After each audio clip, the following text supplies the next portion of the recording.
Zašto jedan porođaj teče glatko, a drugi boli svo vrijeme? Kad se u ženi aktivira oksitocin, hormon ljubavi, mira i povjerenja, porođaj sam teče. Mišići rade zajedno, disanje je dublje, a porođaj postaje pokret koji tijelo zna da vodi. Ali kad se pojavi strah, javlja se adrenalin.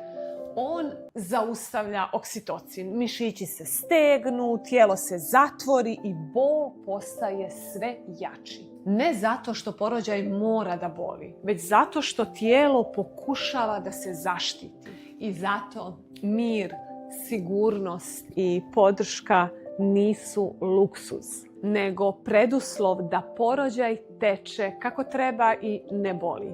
Kad se žena osjeća sigurno, oksitocin radi svoj posao, a tijelo zna kad, kako i bezbolno da rodi svoju bebu. Ako želiš da saznaš više ovakvih savjeta o porođaju, zaprati moj profil, jer ovdje pričamo o tome kako da tvoje tijelo i rade zajedno, a ne jedno protiv drugog.